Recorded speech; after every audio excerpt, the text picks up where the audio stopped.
precisamente con esto de la mitología, que es todo aquello que se lleva de boca en boca y llega a ser, digamos que una historia no verídica, pero que se convierte en un hecho popular en la imaginación del colectivo, por eso es una mitología. Acuérdense que el mitómano cree en sus mentiras como si fueran verdaderas, aunque el mentiroso sabe que está mintiendo. ¿Por qué viene todo esto? Pues hoy quiero platicar un poco acerca de lo que nosotros debemos entender para planear. Planear con estrategia y no hacer lo que otros dicen o lo que otros creen. Y ahí es donde nos vamos con los errores de siempre. Muchas veces es más fácil hacer las cosas como nuevas que corregir las que ya estaban, porque lo primero que se aprende es lo que queda más fácil de memorizar, y memorizar algo con el paso del tiempo difícilmente lo podemos eliminar, cambiar o renovar. Eso es algo así como lo que yo aprendí por costumbre, lo quiero volver una ley, y eso es lo que en algunos casos puede suceder. Y aquí planteando el punto, planea con estrategia, precisamente es aquello que yo quisiera que pudiéramos fundamentar desde el principio y quitarnos la costumbre o creer que alguien que lo dijo con supuesta autoridad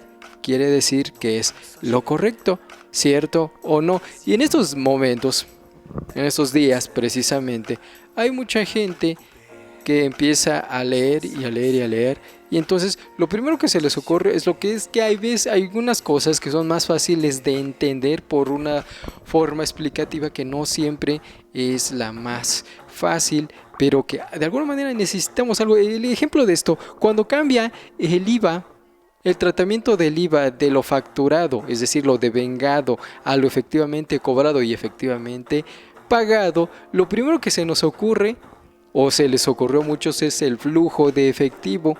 Y eso creó errores que muchas veces no estábamos dispuestos a corregir. Y había veces que el efectivamente cobrado o efectivamente pagado se solucionaba con algunos actos que nada tenían que ver con el traspaso del dinero. O sea, no había flujo de efectivo. El flujo de efectivo solamente era una parte, pero no la única, aunque para explicarlo en los cursos, en las revistas y demás, era lo más sencillo porque era más fácil de entender. Y hoy actualmente, ya con algunas aplicaciones, con la experiencia de otros, y a veces hasta con la jurisprudencia en los tribunales para resolver algunos detalles que la autoridad no por omisión, no por descuido, sino porque por la facilidad de que no todo se puede incluir en una sola reforma fiscal, había detalles que no se contemplaban. Precisamente en esta parte del flujo de efectivo, que se entiende por costumbre y no por fundamento, en algunas ocasiones, cuando ya nos metemos al detalle, descubríamos que había algunos detalles que nos podían ayudar con respecto a lo que consideramos efectivamente cobrado y efectivamente pagado. ¿Qué pasaría si la autoridad correspondiente me la rechaza? ¿Hay manera de defenderlo?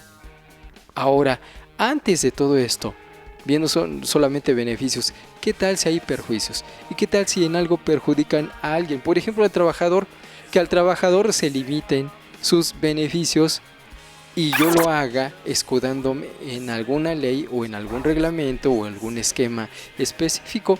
Obviamente el sentido común me avisa y me dice que si lo que quiero hacer perjudica a alguien, pues yo creo que no es conveniente. Ese es el primer punto a tratar, ese es algo así como el principio de una buena planeación. Y bueno, en este caso en materia laboral no puedo depender de que lo que yo haga no se dé cuenta a la autoridad, y mucho menos que el trabajador lo vaya a aceptar completamente.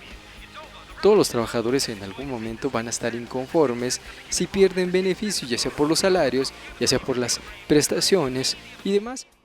Planea con estrategia, y muchas de estas planeaciones no solamente son para la empresa, sino incluso para cualquier trabajador, aunque solo te dediques a obtener ingresos por salarios. También hay algo que puedes aplicar, y no hace mucho me lo preguntaban: todos los asalariados pagan impuestos, ¿eh?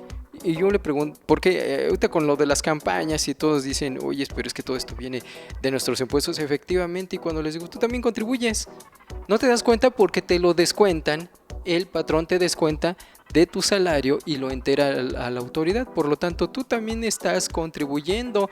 Estás en la calle y compras algo, por ejemplo, vas a pintar tu casa, compras la pintura en la calle y ya estás contribuyendo. Porque no lo puedes recuperar, es un IVA. Tú como contribuyente, digo como consumidor final, no tienes manera de recuperarlo. Pero ya lo pagaste, entonces contribuiste y de hecho eres más contribuyente que muchos otros. Ahora bien, beneficios los hay y esto es algo que todos deberían saber. No es obligación, incluso ahí ni siquiera interviene el patrón, el empleador. Tú como asalariado, al final del ejercicio, puedes acumular tus recibos, comprobantes de gastos personales, por ejemplo, honorarios médicos, dentales, hospitalarios. ¿Compraste lentes? También te sirve. ¿Pagaste funeral? ¿Está tu nombre? También te sirve.